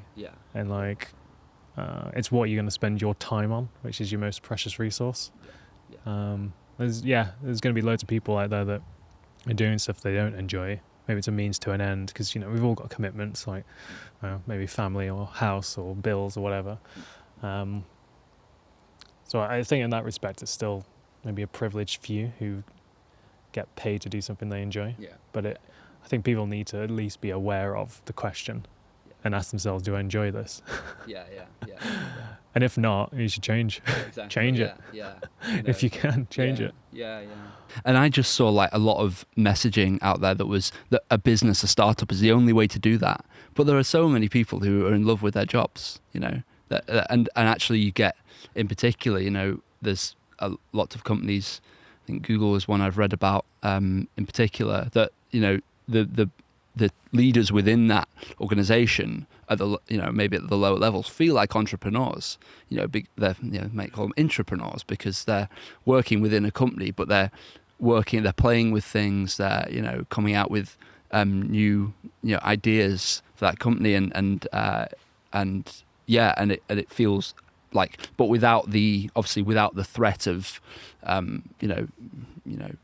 security, security, the rug being pulled out from beneath you, sort of thing that exists in entrepreneurship. Yeah. I think it's a good setup. Isn't it the case that I think with Google, for example, I don't know the other tech companies, but Google, as part of the employment contract, they let their employees spend a proportion of their time on their own projects. I can see that being a really good way to set up a company, especially if you want to be innovative, because you've always got good ideas from your team bubbling away, and you ideally want to, from a business hat point of view, you want to exploit those ideas and keep them in the company. That's the business point of view of it. And also it could be a way to retain good talent as well. So they don't, maybe it's very common I think it's very common in tech companies that you have a group of employees that then leave to start their own business. So I can see it benefiting, both the company, like Google, and the employees, if they wanted to stay in Google, for example, and work on it. I think it's a good idea. So that point was like, starting business is not the only way to do it. It's not the only way to get what you're after, and that's something that I didn't really understand. So the aim before was like, be successful, but what does that mean? I got a question then. Yeah. What is success to you then? Well, exactly. What does that mean? Discussed in like interviews and stuff, and we probably got all different answers to it. Because I think I started thinking about this a few years ago. Following the whole that Chris Hadfield interview I mentioned is, so what is success for you? It's, am I enjoying it? So do I feel fulfilled from it? Another one would be, so I've got a few criteria for what success looks like for me, for Geoff. Because I think there's a lot of perceptions, especially when you look at like Dragon's Den. People probably think, people who aren't starting businesses, for the most part I'd say, because that's the audience, they probably think success means you've got that deal, you've got that investment offer for a percentage equity. I see that as a little win on the way to something much bigger. So firstly, do you enjoy it? Secondly, are you working on something that is it going to positively change people's lives and or the planet? Like, leave it in a better state, improve people's lives, mitigate damage to the environment. It's big topics. And then I'd say a third one that I always look for is, am I working with really fun, inspiring people? Like, I kind of see everything as a bit of a project now. Like, I see every job as a project, like an opportunity to learn. But more importantly, am I working with fun people, like supportive colleagues? Unfortunately, that is the case. Like, I've got really good people around me. Those three things I think are the ones top of my head that I think I told myself a few years ago. Yeah, this is what success looks like for me. There's some other more personal things like, be a good brother to my siblings, be a good son, be a better son, should I say? Because I would say that I'm very guilty of this, is focusing too much on, maybe not too much, but thinking that my career and the business and things that I cared about were the most important, especially like during studying and stuff, and neglecting just letting my parents know what I'm working on and keeping in touch with them. That's probably a more general thing. Yeah. Well, I suppose that sort of goes into your second criterion, which is impacting those around you in a weird way. If you broaden that out to obviously your family as well. I like your triad. You like it? Is it fun? So. Are you enjoying it? Which is internal. Are you enjoying it? Is it improving people's lives and or the environment? So it's people and planet. And then thirdly, am I working with really fun, inspiring people that kind of want to share the journey? Yeah. 3 kind of goes into 1 a little bit as well. Yeah, it does. Yeah. I see why it's distinct, because it's both external and internal, the third one. Yeah, the first one is like, is this a fun project? I think sometimes it's... Do you lose track of time when you're working on it? You know, that's it. I think that's a pretty good one. Are you are you worried about like when exactly you eat, like, you know, or do you often do this project and you think, oh, I should probably eat now, you know? That's probably a good sign. Are you obsessed with it? Does it inspire you? Do you wake up in the morning and you go, oh, I can't wait to do that? I can't wait to find some time to get around to that. I think another one I thought internally is, so at the moment, I can't imagine ever retiring. I don't know about you, but things don't feel like work right now. I think that's definitely been something I've been working towards the past 2 or 3 years in particular, is making sure I'm working on stuff that are fun, that doesn't feel like work, but that I happen to get paid for, which is bloody awesome. So I couldn't imagine retiring. Like, I feel like I would always be doing something. Maybe that's another sort of amendment to the first one. Is it fun? Would you ever sort of retire from this? Is that a concept? Would you do it if you weren't getting paid for it? Which, when you're in a startup, you're not getting paid for it. You're putting all your time in on the front end in a belief that it's going to yield something down the line. So, yeah. That's good. What do you think of those? That's great. That's really good. I agree entirely on the retiring front. I don't think I'll retire. I mean, what does that mean, really? I mean, well, you know. It's a very crazy concept. That's getting into a big, like, macroeconomic thing. Like, the whole concept of people work their whole lives to then... the cynical point of view would be people work their whole lives to then enjoy their time when they're 66 onwards, is it? I think retirement age at the moment. Something like that, 67. But that doesn't seem like a... I don't like that model. I don't like that proposal from the system. Exactly, no, neither do I. And I want to enjoy it now. Exactly, I've always been suspicious of that.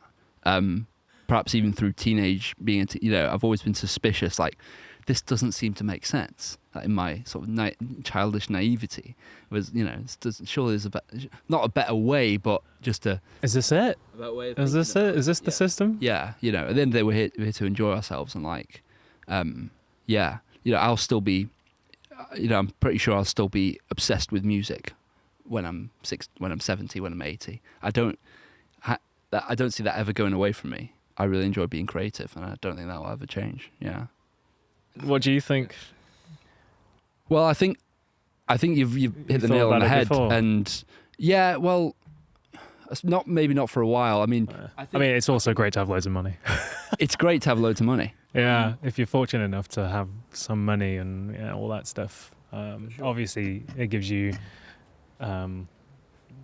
financial freedom to look ahead and plan ahead. But so don't get me wrong, I want to make money, but not at the expense of people and the planet. Of course.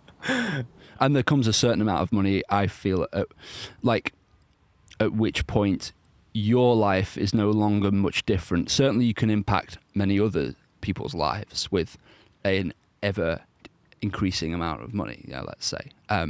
But there comes a point, I think, at which your satisfaction with earning money has diminishing returns. And there's another measure of success. Maybe that's a fourth one I'll add, is earning enough money to be comfortable.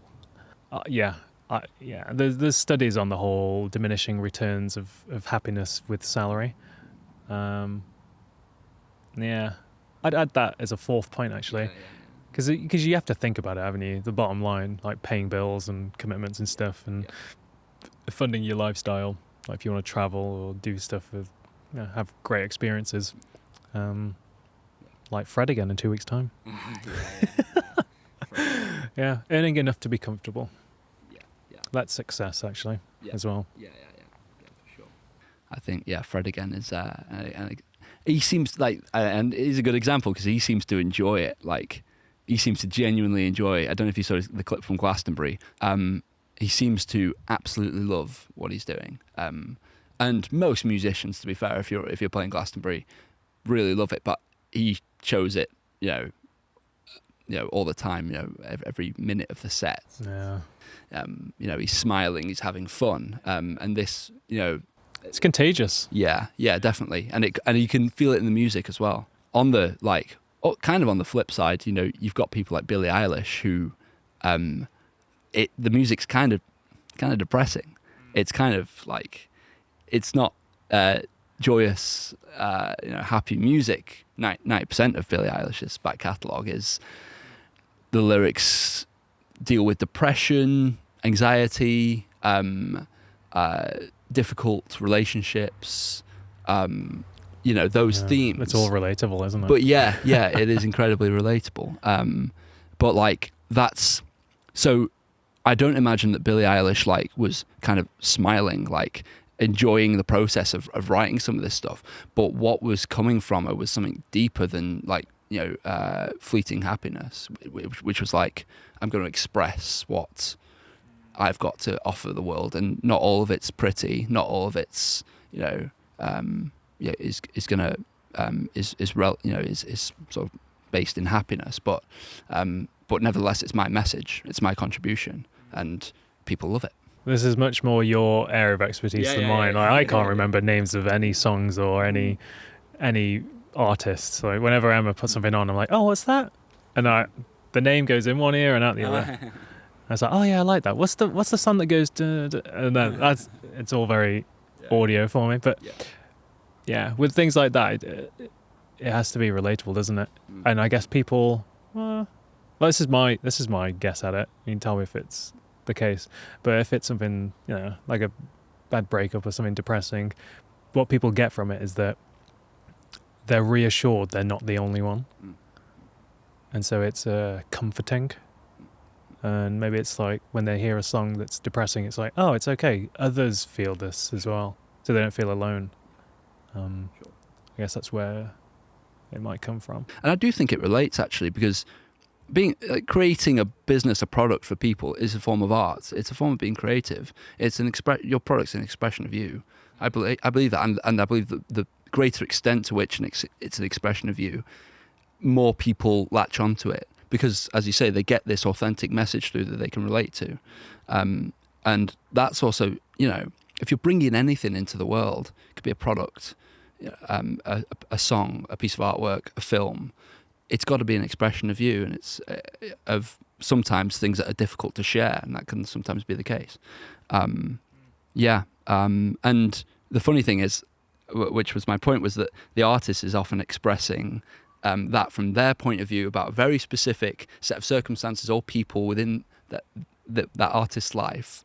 But every other person that experiences that is doing the same thing for their own lives and the people or situations in their own life. And, that's, it maps onto everybody's experience. That's what great art does. And I think that's what great products do as well.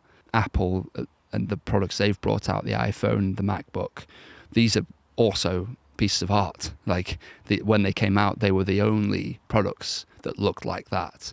I think we both appreciate the design of it. Yeah. Johnny Ive, of course, is the designer of the Apple products.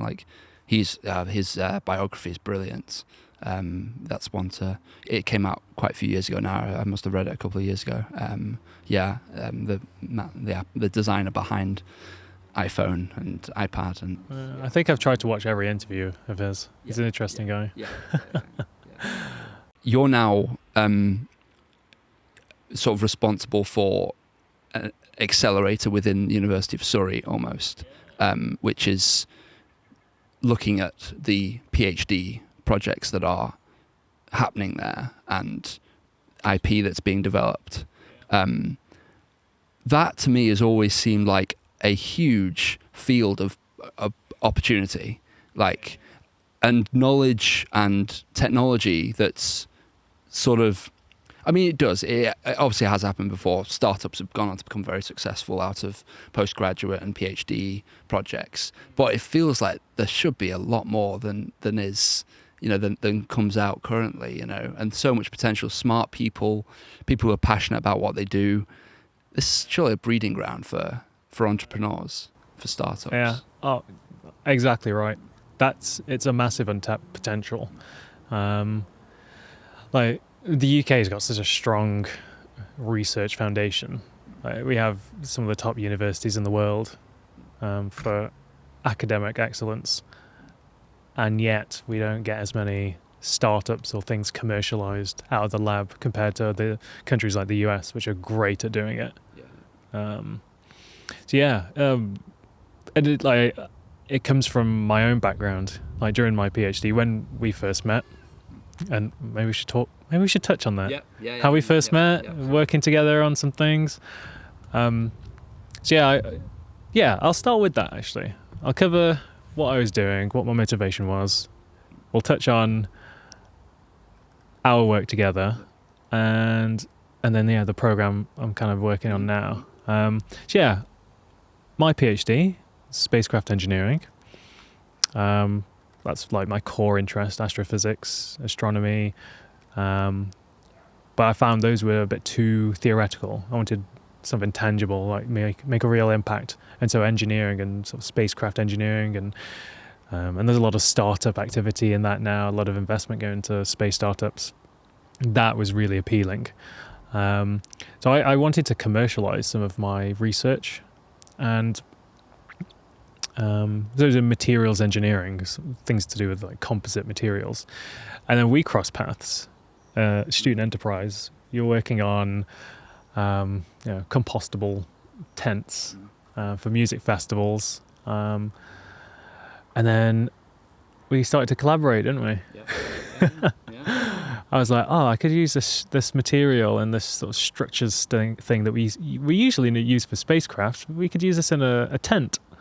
The problem being that, like hundreds of thousands of tons of plastic waste is generated every year from music festivals. People just ditching very cheap, 30, 40 quid tents, just seeing them as a temporary disposable tent because it's convenient. So there's a few solutions to that, isn't it? I know one startup a while ago that was working on the behavior change, trying to get people to stop doing that, but behavior change is very difficult. So then sort of our approach was, can we work with that behavior change? Could you make a tent that not only doesn't damage the environment, so it's compostable? I remember one of the ideas was like, could it actually improve the soil in some way? Could we put some, like seeds in the tent material? And we worked on that for a bit, didn't we? We had a research project with a chemistry researcher, and you were working on a lot of the marketing and business development side. I was more focused on the technical side, so it's a good pairing in that way, complementary skills. And at the end of the day, we decided to pack that in like a couple of years ago now, didn't we? And I think ultimately it came down to it was quite a large technical challenge. We just didn't have the resource for it. And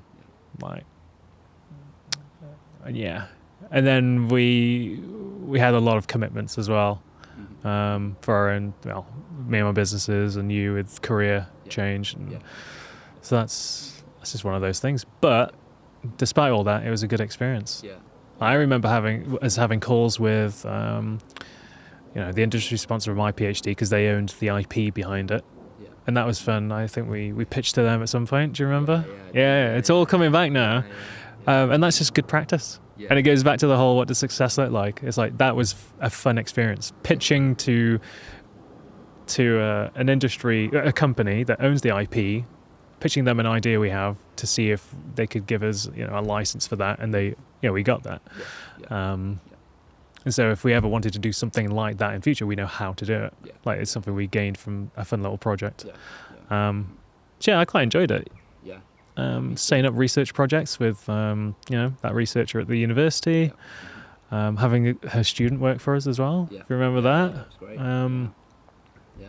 And even though there was nothing tangible output from that because we wound it down, we've got all that experience under our belt. 100%.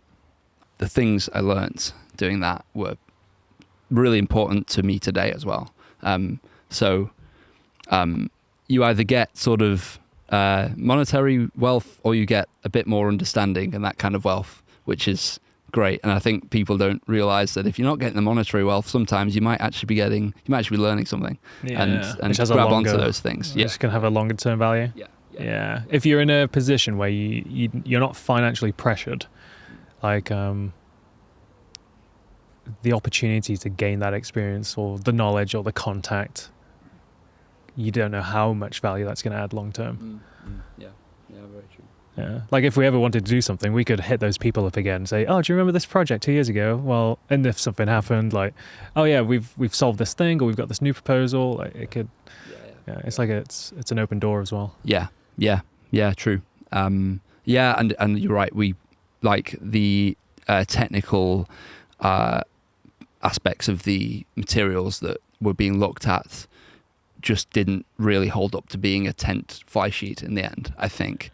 We should give a background of the pitch. So, we were coming up with a fully compostable tent for music festivals, and we made a prototype, if you remember, in the lab during my PhD, during my postdoc. You know what? It's actually in the loft. Maybe if we've got time, we'll shoot some B-roll and we'll gosh, yeah, that would be interesting. You know what? We'll do that. Yeah, I'll bring it down, and we'll show on the B-roll what it looked like. So it was, this rollable tube that was very lightweight, very compact, which was, the logistics of storing loads of tents, tens of thousands of tents, and it was fully compostable, and so was the weatherproof sheet. But technically, it was very difficult to have something that was compostable yet could withstand weather.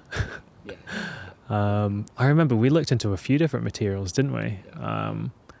Originally, it was a plastic derived from cornstarch, polylactic acid. But then that research project, that material wasn't quite right. So we also looked at mycelium. Yeah. And that was a piece. That was always the one I was most excited about, I think. Yeah. And now that's a whole industry now, with meat alternatives, leather alternatives, like loads of startups growing effectively mushrooms and then processing them I've seen mycelium used for insulation as well. And ceiling tiles, so heat or sound insulation. It's one of the new wonder materials. Yeah, I was always really there was some really cool companies that I was talking to that were making mycelium, growing mycelium out of waste as well as a feed for it, which was also goes back to insect farming. It's a very similar setup. Come to think of it.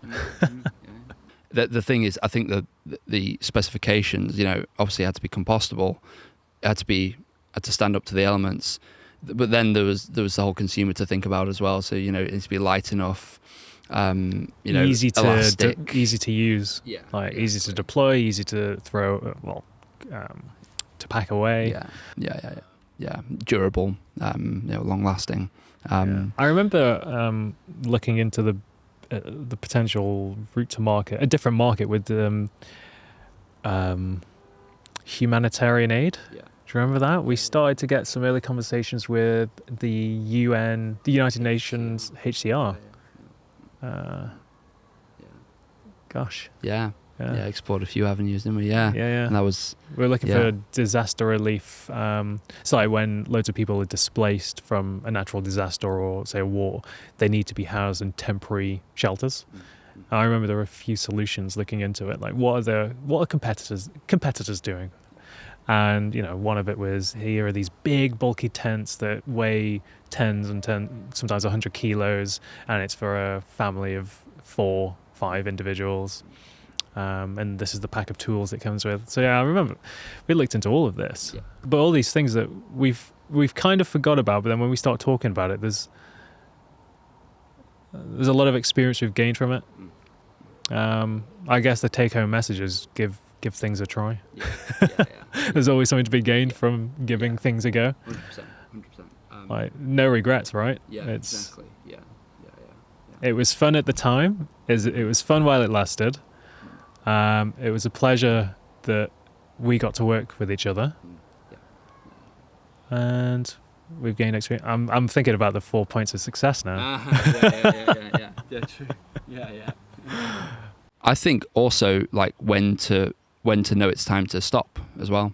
That can often be conflated with failing, and this idea of failure. But I think you've got to know when it makes sense to stop. It doesn't mean you've quitted. I think, you can separate those terms, stopping, or changing and quitting. Like, I'll never quit. Like, I never have. It's all the same journey to me, and it's still going on today, just in a different form, that energy. I'm still trying to make things happen. I'm still trying to do, as you said, enjoy myself, improve the world, and work with fun, amazing people. It's still the same, I'll never quit doing that. It's like, you've got to be stubborn on that, but flexible on the details. Yeah, the details are interchangeable, aren't they? We could be working on a compostable tent or a podcast, exactly. or the head of contemporary music at Eton. It's like, just substitute whatever detail you'd want. I think that there's probably a lot of entrepreneurs out there that are scared of, that probably know inside of them that it's time that either need to change, or stop what they're doing, need to change, but are just holding on to that idea, no, I have to be successful regardless of the cost, the financial cost and the mental cost as well. And I think like that was important, for us as well, is to real, we realized that, and, that has, I think, just been part of that creative process as well, of working out what the right thing to bring to the world is. Yeah. Well, I mean, that was really,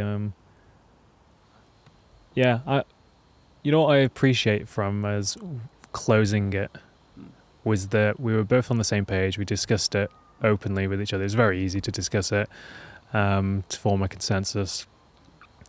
And it's a learning experience as well, ending something. Like at the time, I remember it was regrettable, but it felt right as well. And we had like, the project with you as a postdoc researcher, and that was the rollable tube with the prototype as you described. And then we had the Department of Chemistry at Surrey project, which was a different aspect of it. So we really looked at the whole thing and did the technical background and the whole thing. And at the end of the day, that's all you can do. Like understand what you're trying to do and work out its feasibility. Exactly. Yeah, I was going to say that's exactly what we spent. I feel like it was maybe 12 months that we really worked with each other. You were working on things early. Well, we were both working on things separately. We were coming at the same problem from two different points of view, and then it made sense to collaborate. And then, I feel like over the span of 12 months, we scoped out, is this feasible? We have this great idea to solve this problem. Let's scope it out. We did that with a couple of research projects. And then, it didn't look like it was feasible. Yeah. And so, I think that was, not to blow our own trumpet, but that's like the very sensible thing to do, is to scope the feasibility of something out first. Is this going to work? Before you plow so much of your time into it, time and effort, which is like the most precious resource, because that is going to come at the cost of another opportunity or something else you might be working on. I found that quite instructive. I think it's good. So far in your role at University of Surrey, is there anything that's you've been, you've struck you as familiar in terms of like the learning curves that you've been on in business, in startups, and what's been the best things to be involved in so far on that front? So this is what I'm doing. Well, since really early this year. So it's only been 6 months the time of recording this, that we've been running this project at Surrey, the PhD Accelerator program. And yeah, going back, like, there's huge untapped potential there. Very smart, motivated young people working on world-leading research, and they want to have a positive impact on, you know, society, people, improve a widget or some. There's a lot of, it all comes from a good place, and they're in a very good position to do that. Okay, one thing that I'm very focused on at the moment is intellectual property. So during my PhD, I made a mistake because a lack of awareness. And this is one of the things I'm working to address now, is PhD students at the moment aren't aware of what intellectual property is, what their rights as an individual are within the university system. If they have an industry sponsor, maybe there's an intellectual property agreement there. Basically, there's a lot of education around what IP is and what their rights are to it, if any. Because you've got entrepreneurial PhDs who want to do something with their research, and some that they want to start a business and it's completely unrelated to the research. So they're kind of treated differently as well. Kind of like me and Hop, completely unrelated to my research, so the university didn't, own any of that IP. So there's a lot of education around that. And yeah, part of one of the mistakes I'm helping PhD students avoid now is disclosing their intellectual property. Like, it's a massive mistake that's easy to avoid. Because once you publish in a paper, in an email, or tell somebody how your invention works, then you have, quote unquote, disclosed it. People know how it works. So then, by definition, you can't patent it, you can't protect it, because it's out there already. And so it's a bit of a tripwire I'm helping them avoid. And there's a tension as well. So as an academic, you're trying to make a name for yourself. As an early career researcher, you have to be publishing papers, going to conferences, talking to other experts in your field to build a name for yourself. So, shouting about what you're working on, which is a complete opposite to trying to protect something to commercialize it. And so I'm helping PhD students manage that, because the perception is that they're in tension with one another, but actually they could actually support one another. So if you discovered something in the lab that you could patent, well, then maybe you set up, you talk to some industry partners, some companies that might be interested to buy that from you or license it from you. Well, that could also turn into a research project that could benefit more research, or give you a financial reward. So it could actually be complementary, shall I say, the commercial and the academic. I'm a big believer in that now. It's also a lot more fun. Going to the whole success thing, it's really fun to work at the intersection of academia and business. There's a lot of fun stuff going on there. So in general, gosh, what's happening so far? So we have about 1,300 PhD students at Surrey. And I've started to talk to more and more the past few months. There's a lot of energy. Don't get me wrong, it's not for everybody. Like, some people, everyone's different, but some people, they just want to work on the research and that's it. Publish some papers, fine, respect it. But for the ones that are motivated to do more, like commercialize it, start a company, I'm helping them out. So some that are on my radar right now, we are helping start an AI company. That's with a PhD student from the Surrey Business School. He and his professor started a business, and they developed an AI tool, which is hot at the moment, to help teachers, assessors, educators mark student assignments. And it's not to replace them, it's kind of to be a co-pilot. So one of the pilots they ran was with Pearson, one of the largest educators and qualification companies in the world. And they're in really good talks with them right now because they ran a pilot for their EPQ qualification. It's like the global... Yeah, exactly. It's the global sort of equivalent of an A-level in the UK. Yeah. They ran a pilot, and usually it takes, for this assessment, it takes an assessor like 2 to 3 hours to assess. But with this AI tool, it cuts it down to like 10, 15 seconds. Wow. So there's an instant, you could say it's a cost saving, because let's say an assessor costs 100 quid an hour, let's say, or it's a productivity gain. That assessor can now do a lot more work, and then they're released to do other things. Sure. So they're talking to lots of universities in the UK, internationally as well, to set up this for undergrad modules. It's really exciting.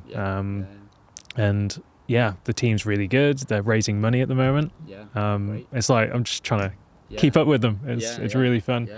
And then I'll give a couple more other examples that are in the works. We've got PhD student from the Space Center. Yeah. He's interested to develop a better propulsion technology for small satellites, which is a key strategic area for the UK. And we have excellence in this area. And I've got another student who's working on proteins. He studies PhD in quantum biology. And he's developed a protein that you can do a certain thing to it. I'm going to do a terrible job pitching this. You can do a certain thing to it, and it becomes kind of like a litmus test for like testing the pH of something. What it does is that it allows people in labs test a lot more samples in a shorter amount of time. So instead of something taking maybe a few minutes or hours, they can now test 100 things within that time. So that's the sort of the pitch she's going for at the moment. And it's really fun, and they're really great people, and it could make a big difference. And I imagine it's right up your street as well, because you got a wide interest, I think it's fair to say, and of things, and like many different areas covered. Yeah, it's certainly varied. Like I've given you some top level examples. You asked like, have you seen any sort of similarities? Like I've also when I get to know these entrepreneurial students at the start, I have also seen some that have a very rigid idea in their mind. Which I think I used to have a few years ago, like with the whole compostable tent thing. I had a very specific focus. Like, here's the technical solution. This is the product. It will, it'll solve this specific problem, and just focusing on that. But to the detriment of taking on advice, or really, it's a tricky one. In some ways, like, so PhD students, their research is almost like their baby. I certainly felt this. You can feel very protective of it, and sometimes, I think most people are different to feedback or constructive criticism, but sometimes people might feel defensive when their idea or proposed solution is questioned, but all the questioning comes from a good place. All right. So that's all. That's a point I just wanted to share, that you should be open to constructive criticism and feedback, and actually test your idea and use lots of people around you as a sounding board. And it's not to say you take everyone's advice on, and if someone suggests something, you don't necessarily have to do exactly what they say, but to consider it, and also consider what their experience was. Because I've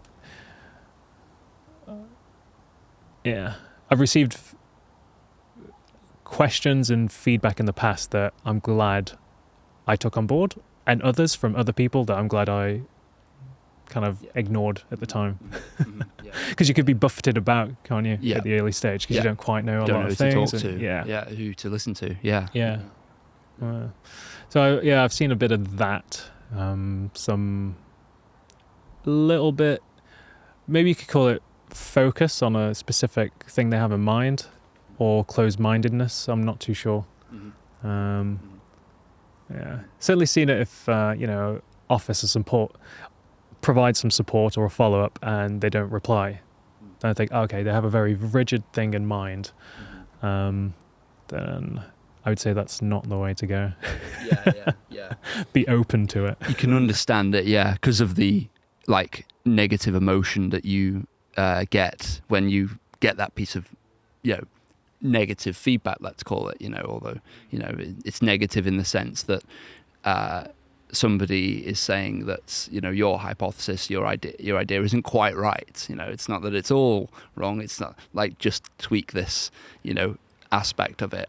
And I think the more you can be resistant to that negative emotion, not resistant to the idea, but to the bringing that on board yourself, because that's we've all got an idea of how the world is, and we we're human beings. We like to see predictability in our lives. So as soon as somebody says that our idea, our vision for the future is not quite right, and you should make a change, it's like, oh, my image, my vision of the world is not quite right. Yeah. And well, it goes back to assumptions, doesn't it? Yeah. It's an assumption you made, like in the financial model we were talking about earlier. But you've got to test your assumptions, because you don't want to be in your own little world, playing around with your own ideas and not in touch with reality in a way.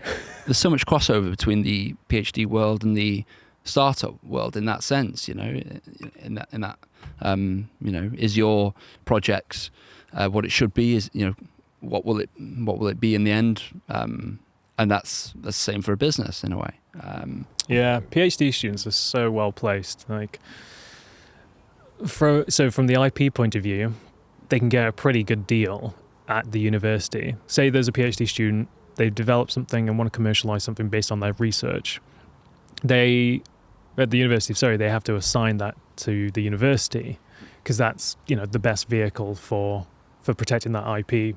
For example, if something bad happened to the PhD student, where does the intellectual property go? Poof. But there's also assigning the IP to the university unlocks a lot of additional support. So maybe if you want to patent it, the university will cover that cost. And that could be, several £1,000s. It'll take 12 to 18 months. And you need someone to write it. So there's access to patent attorneys to help you write it and to go up through all of that. But it can also unlock further investment. Like the university might want to invest in your startup if you wanted to start a business. Or if it's not to start a business, maybe it's just a licensing opportunity. They might have companies in their networks that are the perfect customer for that IP. Sure. So you could actually very nicely have a patent under your belt that's earning you a bit of income and not taking any more of your time. It's almost like passive income. Not almost. Bad. Yeah.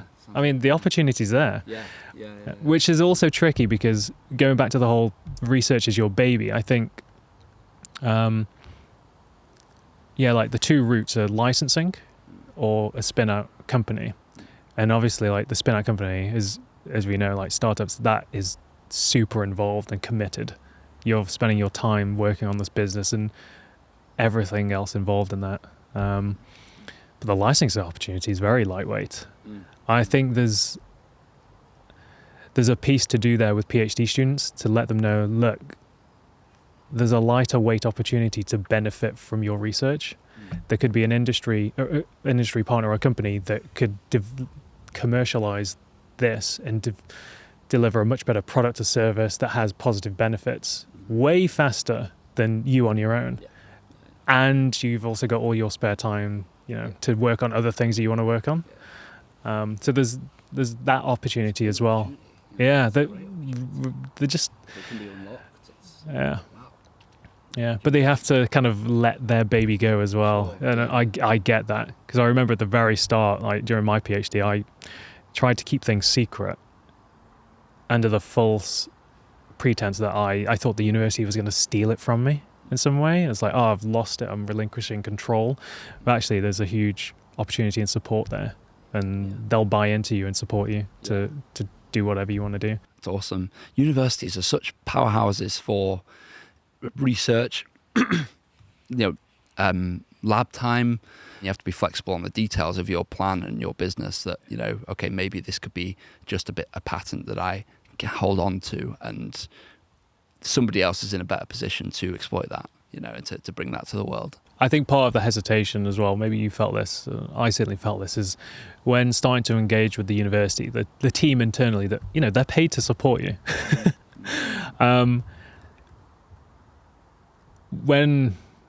Certainly when I was starting a business, if I had an idea, I wanted to act quickly and get a result quickly. And then as soon as you have to start involving others, there's, a little bit more process, a little bit more scheduling of formal meetings, like things take a little longer. And I felt a frustration at the time, but like it was necessary to be a bit more methodical about it and to take the time and effort to bring other people into it to get their buy-in, because then they can help you. I remember that. I remember feeling impatient. And there was that. It's like, if I need to get the university involved, it's going to cost me this much time, and then, But actually, it's filling in forms and doing all this sort of stuff. But it's a worthwhile process to go through because of the potential upside down the line. Now they're putting people like yourself in place to facilitate that communication between university capability and research and IP. That process becomes a bit slicker, a bit quicker. Maybe you've got this side, to universities that, can be life-changing, in that respect. If you can develop a bit of IP that, can be used by industry. Yeah, there's a lot of opportunities for early career researchers like PhD students or postdocs that aren't in academia, or could be a hybrid. You could have an academic role like I used to, and also a business. I think, I'm meeting more and more academics like that. Like they're working on a research fellowship, a research project, and also have a side business. I think that's really exciting. I'm seeing more and more of that. I think it leads to a richer experience. And from like a personal finance or a personal career point of view, at least you're spreading your risk. Like you don't have all your eggs in one basket. Like at least your income isn't solely dependent on one contract. Because if that goes, then so there's kind of a sensible personal finance point of view as well. Another thing with the PhD students is that the way it works in the UK is that it's a stipend, and it's a strange one. So PhD students aren't staff of the university. They're not on payroll. They don't pay pension contributions. They don't pay national insurance. Technically, from HMRC's point of view, they pay their salary zero. And so what I used to do during my PhD is to earn extra money, because the stipend doesn't fund for everything, and lots of PhD students have lots of side jobs, usually internally at the university, like marking or demonstrating or being a invigilator examinations. You could do some like private tutoring on the side and earn even more money. Or you could work on your own business, because as long as it depends a lot on the supervisor, but as long as you're producing results and everything's progressing the right way, and maybe you got a spare day a week because you're very efficient, or you're just getting what you need to get done, you can work on loads of other things. I think it's a huge opportunity from that point of view. Like the lifestyle, you have potentially some spare time to work on something that could change your life long term, and financially you can earn some extra money. I think I did some rough numbers. The average stipend in the UK for a PhD student is, I think it's around £17,000, all tax free. So if you think of that as a salary equivalent, it's like earning early 20s. So like relatively low, but you're being paid to study, which is a great opportunity. But because it's zero salary, you can still earn up to £12,500 a year tax free through side jobs. So you think you could have, zero taxes on a take home income of, what would that be? Like just under 30k, which then, pre-tax as like an employee would be, maybe like 45k a year. There's a lot of numbers, but I've looked into all of this, and I did private tutoring on the side during PhD. I was doing it before PhD as well, because I didn't have enough money in London. But it was good experience, and built it up, and that's really good advice. I think. I think you can earn some extra money and do some more stuff alongside the PhD. Exactly. It's a huge opportunity. It's a great position to be in, a PhD student.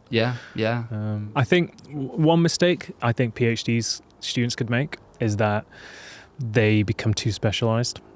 And this was, when I was doing my PhD, I felt this, that I was becoming so specialised, I felt like I was almost losing opportunities.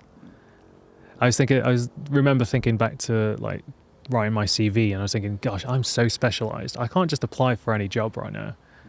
Like, people are going to look at my CV and see a very technical person in a very focused area like spacecraft engineering and materials and da-da-da-da-da. And it felt like the wrong way for the system to be. Like, I thought, the more educated you become, the more qualifications you gain, the more opportunities you should have. And for me, where I was, I felt like it was the opposite, like a narrowing down. And so I'd say, I believe that the PhD experience is 50% technical, so doing your thesis, the research, 50% personal. And it's a huge opportunity to develop your interests, your skills, to expand, rather than the technical side, which seems to be very focused. It literally is what defines the success for me. It's a really fun project I believe in. I'm working with really good people. Like, we have a really good culture in our team. Like my boss, I kind of got like two main bosses. They're both really great. And they either work on their own businesses at the same time, or charities, or they have done in the past. So like, we're all of the kind of the same, cut from the same cloth, and helping like change the culture internally at the university to be more risk-taking, or have an appetite for that, or trying new things, and not being afraid of making mistakes, which is really important, because I think it's the opposite in academia. Like, everything's sometimes painted as everything, the plan went perfectly. Sometimes a bit revisionist, I think, or I fear anyway, because that's how the whole academic system's set up. Like, to apply for funding, you must have published some papers, been progressing some research, and and supervisors can sometimes sort of recommend you do this area for your project rather than this one, but maybe this is the one you really love and want, but maybe it's better for research, better for the university. Chasing metrics, or a lot of the PhD depends on your supervisor. Like, so much. And I've had friends who had not great supervisors, and fortunately I had an awesome one. He was very supportive, whatever I wanted to do, and he was always there if I needed something or had a problem. So it's so dependent on the individuals, as they say. We're doing a lot of fun stuff. I got lots of funding to award for PhD students that want to, commercialize their own stuff. Some of the things we've got is the PhD foundership program. So if a PhD student wants to work on developing their business alongside their PhD, we'll fund them to do that. Kind of like a part-time side job, just so they don't need to, look for alternative opportunities. We do some small cash rewards as well if they've filed an invention and started to progress through the whole patenting, scoping out a patent. Awards if they've filed a patent. Because in industry, you would typically a staff member would have like a cash reward in recognition for that, because then the company would own the patent. There's the sky's the limit. The university is becoming more open to invest in startups, and they do, and their appetite is increasing, and the funding is going to increase for that. That's great because they want to see it. Yeah. One of the most satisfying things recently has been reconnecting with my old lecturers, and you probably sense that from the perspective of the teacher now. Like, surely you'd love your students, say years from now, to get back in touch and to say thanks, and I really appreciated what you did for me because now I'm doing this, or you inspired me to do this, and now I'm really happy. Like, that's probably like the most one of the most fulfilling things. Like, still mentoring them, still thinking as a teacher. I don't know about you, but I certainly felt I was inspired by a few particularly great teachers. I think they had a massive influence on what I ended up doing. So during A level, I had an awesome physics teacher. Just the way he taught was like, it was one of those lessons we always look forward to. And then I think it helped, maybe quite subconsciously helped me go down the route I wanted, which was astrophysics at undergrad. Because I'm not sure what would happen without that. Because he taught in a very inspiring way. Probably for the most part, tell me if you agree or disagree, that teaching's probably quite a vocational pursuit. It's something that the individual believes in. Great teachers especially, it's something they enjoy doing ahead of it just being a job or something that pays the bills. Because you can certainly tell that from, if you think back to all your favourite teachers, they enjoyed what they did. You could just tell it was contagious. I was really lucky. I had pretty much an inspiring teacher in most of my areas, subjects at school. I felt I was really lucky. I had a great English teacher, and I had a great maths teacher. I grew up to appreciate, I think, because of them, sort of all aspects, and gave me a really wide interest pool. Even though I didn't have much interest in it at the time, I had a really good religious studies teacher. Because I think it more bordered on maybe philosophy. And just every question's fine, up for discussion. But let's say 2-3 years from now, what are we both hoping for? And then we can, what are our predictions or hopes? And then let's see what happens. Or what's on the top of our mind right now. Because it's kind of like a bit of a diary as well, a diary entry. Sounds good. Sounds good. So I'll start, and then you can talk about yours. Okay. Top priority at the moment is, it's on the insect side of things. For edibl, raising investment at the moment. We're having small wins, also a bit of a struggle. We're raising $750,000. We've got about, at the moment, to date, 150.